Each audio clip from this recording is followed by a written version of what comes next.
Second Vatican Council represented a milestone in the Church's understanding of the poor and God's saving plan.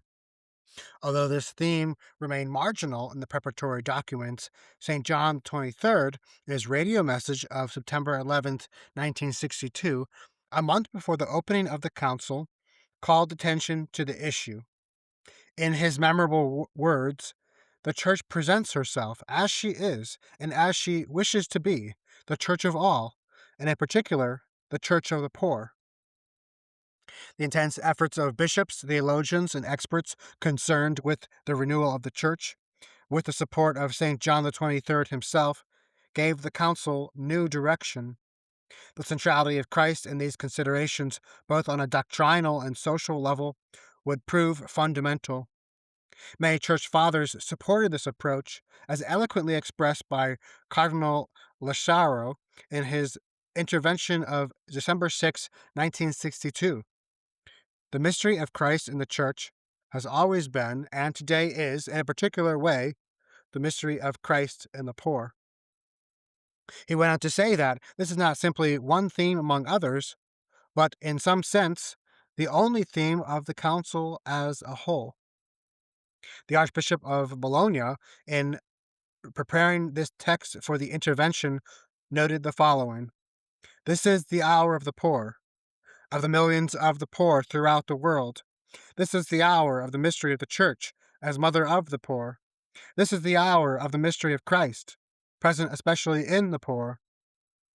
There was a growing sense of the need for a new image of the Church, one simpler and more sober, embracing the entire people of God and its presence in history.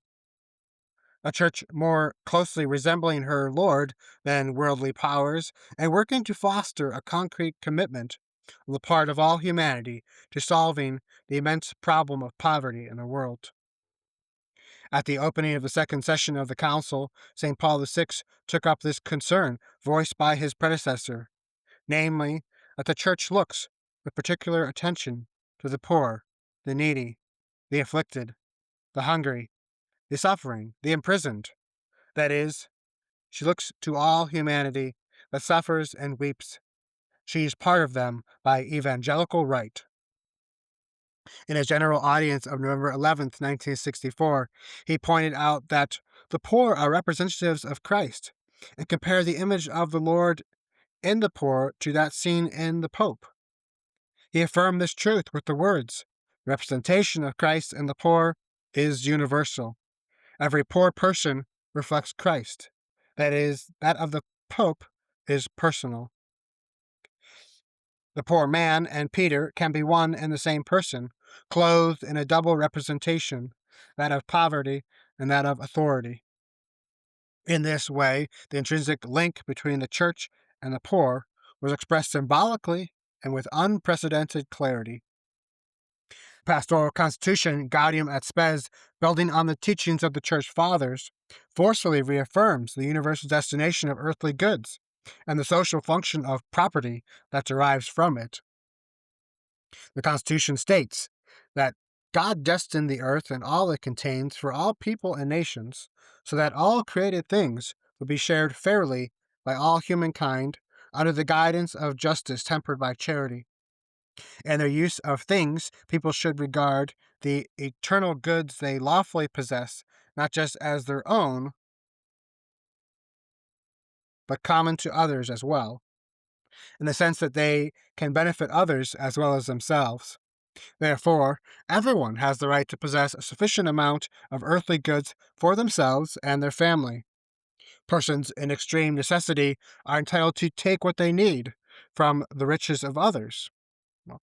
By its nature, private property has a social dimension that is based on the law of the common destination of earthly goods.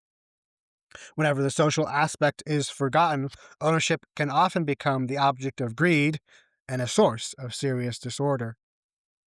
This conviction was reiterated by St. Paul VI in his encyclical Populorum Progressio. There we read that no one can feel authorized to appropriate surplus goods solely for his or her own private use, when others lack the bare necessities of life. In his address to the United Nations, Pope Paul VI spoke as the advocate of poor peoples and urged the international community to build a world of solidarity. With St. John Paul II, the Church's preferential relationship with the poor was consolidated, particularly from a doctrinal standpoint. His teaching saw in the option for the poor a special form of primacy in the exercise of Christian charity, to which the whole tradition of the Church bears witness. In his encyclical Solicitudo Rei Socialis, he went on to say, "Today, furthermore, given the worldwide dimension which the social question has assumed, this love of preference for the poor, and the dimensions which it inspires in us, cannot but embrace the immense multitudes of the hungry, the needy, the homeless, those without medical care, and above all, those without hope of a better future. It is impossible not to take account of the existence of these realities. To ignore them would mean becoming like the rich man who pretended not to know the beggar Lazarus lying at his gate." St. John Paul II's teaching on work is likewise important for our consideration of the active role that the poor ought to play in the renewal of the Church and society, thus leaving behind a certain paternalism that limited itself to satisfying only the immediate needs of the poor. In his encyclical Laborem Exercens, he forthrightly stated that human work is a key, probably the essential key, to the whole social question. Amid the multiple crises that marked the beginning of the third millennium, the teaching of Benedict XVI took a more distinctly political turn. Hence, in the encyclical Caritas in Veritate, he affirms that the more we strive to secure a common good corresponding to the real needs of our neighbors, the more effectively we love them. He observed, moreover, that hunger is not so much dependent on lack of material things as on shortage of social resources, the most important of which are institutional. What is missing, in other words, is a network of economic institutions capable of guaranteeing regular access to sufficient food and water for nutritional needs, and also capable of addressing the primary needs and necessities ensuing from genuine food crises, whether due to natural causes or political irresponsibility, nationally and internationally.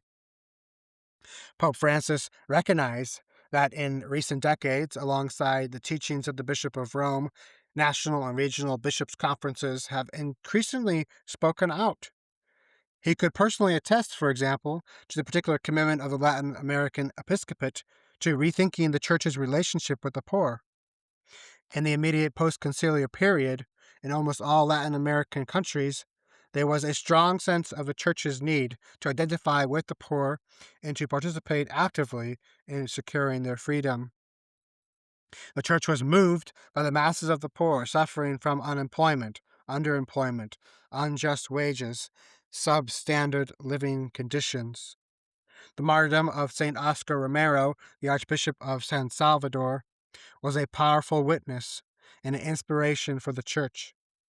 He had made his own the plight of the vast majority of his flock and made them the center of his pastoral vision. The conferences of the Latin American bishops held in Medellin, Puebla, Santo Domingo, and Aparecida were also significant events for the life of the Church as a whole. For my part, having served as a missionary in Peru for many years, I'm greatly indebted to this process of ecclesial discernment, which Pope Francis wisely linked to that of other particular churches, especially those in the global south.